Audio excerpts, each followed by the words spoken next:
Well, hello again. Let's say this is, I don't know, about the fifth video I guess I'm doing on the Surfside trailer. As you can see, the exterior has been completely painted. It is 100% finished. Of course, no windows or anything like that. The inside is still very dirty and I need to work on that. But the whole idea was to do the exterior first. And then I still have lots of details to do now. The taillights need to be installed. And I'll just show you what I am using here for a taillight here. Let's see here. Here we go. 4-inch hole is drilled, and this little nifty taillight goes right, pops right in there. So these are going to be flush with the fiberglass on the outside there. And there's the backup light.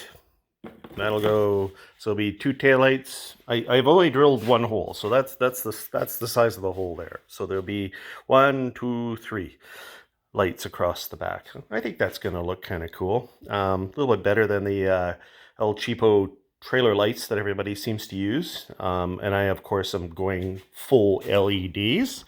And on the sides, on the sides here, you can see that I've got one little hole left where the wires went through on the other ones. I will enlarge that hole to 3/4 of an inch, and this little penny light goes in there. Okay, orange ones for the front, red ones for the back. When this trailer came to me, it had 2 all red ones, all 4 red ones. Now, I'd like to talk about the windows right now, because that is my project right now, is working on these windows. I'm going to show you here that here's one that's all completely dismantled. This is the only way that I have of really cleaning these windows good. Okay. Here's the side rails.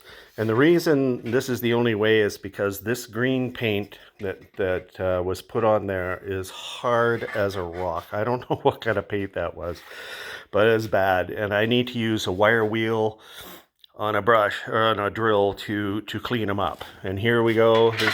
This is what we end up with when I have done the cleaning. See, so those are nice. That's one window done. And here's a window frame that, by the way, this is from the back window. And it was missing. It was the only window with broken glass in it. So I have dismantled this frame, and I'm going to show somebody was asking questions on the internet there and on the fiberglass forum about how do I take these windows apart. These windows are pretty easy to take apart, actually. First of all, I would say you can remove this entire frame here with these screws. And here, I'm just going to get a little closer. There we go. These screws here on the sides. This is a bracket.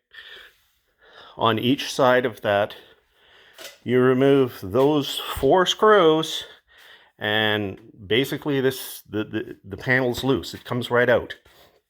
Then, or if you don't want to do that and you need to take the glass apart, you can also just remove these screws here, and they are top and bottom. There's 4 screws on each side. And you can see them right here as well. This is one of the, hey, look at the green paint on there, eh? There's no other way to get that green paint off. These screws, they are a number 6 Robertson. So that's your green handled screwdriver right there, number 6. And I would highly recommend spraying a little WD-40 on there first. And I also would recommend, oh, by the way, I'm going to show you here. This is extruded aluminum here, and the screw actually goes in. You can actually see a track right there where the screw is threaded into. Spray it in there. And be very careful removing these screws. Do not strip the head. That's why I use a screwdriver and not an impact. I do have I do have the number 3 or number 6 on my impact driver, but I do not recommend that. I put the screws back in with that, but I wouldn't take them out. Just because you want to be very careful and slow removing those screws. It was the same when I was removing the screws from around the perimeter of the window, because they were rusted so badly that in order to get them out and have them come out, I had to be very careful with the screwdriver applying pressure. I also use, if I find that somebody's painted over it or made a mess or whatever it is, I use a little pick like this to actually pick the head of the screw out like that. You know, just to clean it out so the screwdriver goes in there real easy. But anyways, these windows are very easy to work on.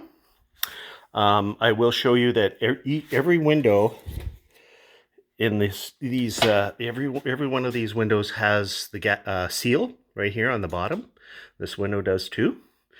And you can see that they kind of wrap them around there a little bit, but that's the seal right there, see? So those seals slide into a track and slide out. I found a place in Calgary that supplies all these seals. Because I live in Canada, that is a good thing because it just comes quickly in the mail, eh? So these are called the J seals for the windows. They ain't cheap, but you know what? Most of these, this one here isn't too bad. I probably won't mess with these ones too much. This, by the way, was the front window, and because it was underneath the cover, it wasn't painted, which is really good. So this is going to be the one window that I don't have to take apart, other than perhaps to lubricate the mechanism. Anyways, the little J seals, they slide in and out of the track, and the factory, when they build these windows, they pinch the aluminum right here on both sides, okay? So it's pinched. Well, look at that. You can see that the little seal has slid that way too much. I'm gonna have to slide it back. Okay, but yeah, they pinch the aluminum on here. Okay, and the other seal that is important as well is this seal here along the top. It's almost like almost 1 inch, 3/4 inch, whatever. It slides into a little track here too. Sorry about my videoing here. I'm looking at what I'm doing and I'm trying to aim the phone at the same time. Anyways, that seal is important too. That keeps the rain from penetrating the top of the window. These ones here keep them sealed tight. Now, the other thing I'd like to talk about is the mechanism for opening and closing the windows. Yeah, and that involves this little guy here. These are where your crank handle goes, and these are the actuator. I'm going to call it an actuator because that is exactly what it does. It rotates a bar, and the bar lifts up and down on this mechanism here. And this is so the bar attaches to there, and this attaches to each individual window pane. And that is your mechanism. This mechanism on the rear window on this trailer was so rusted up. Well, back actually here's the rear window here. This was so rusted up that these are almost seized. Just a second, I'm gonna just back out on there. Yeah, this is the rotating bar, and it's notched on the ends. And look at it, you know, this was rusted right onto these things here slide. These things here slide onto the end of the. I've cleaned these, so they were all rusty. And this rivet here is a common one to break. In fact, somebody replaced the rivet with a nut and a bolt. Now that's okay as long as it clears the window frame and doesn't interfere. But right now, because I've cleaned that all up, I can just undo that bolt by hand. So what we're going to want to do is maybe use a carriage bolt and either a locking nut, or we're going to want to peen that nut so it doesn't fall off. It would be nice to find a rivet, you could use, but I don't have a source for those. Yeah. So, anyways, this is all easy to take apart, clean, put back together again, in my opinion. And so there you go. I'm rebuilding the windows. The rear window in these trailers was the extra long one. It's 4 feet in total in width, and it is has 2 separate sets of panes. So yeah, 2 separate sets of panes like this. Anyways, so 4 panes altogether.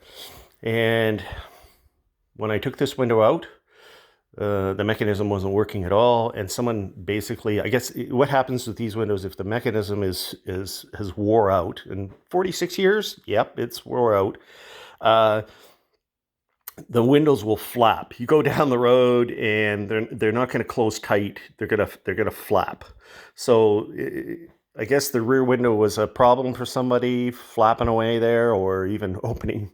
Who knows? And so they silicone the whole freaking window closed all the way around. There was silicone everywhere, and that's on here. I'm gonna have to there's the silicone. Anyways, I got a lot of cleaning to do to fix that window. So anyways, yeah, hopefully this video was help to somebody who's working on the windows in these. You don't have to remove the window the window frame to remove the panes, the individual panes. Like I said, it's those brackets on both sides. Boom, window pane just slides right out. Easy to do. However, mechanism to crank the window up and down might be a little trickier, and the reason for that is because you need the room to slide. You need the room to slide the stuff off the bar. And you might be able to undo the actuator and undo the actuator and slide it out a little bit and then pull it off, because this just fits right on that bar there, on the turning bar. Yeah. Anyway, hopefully that's helpful.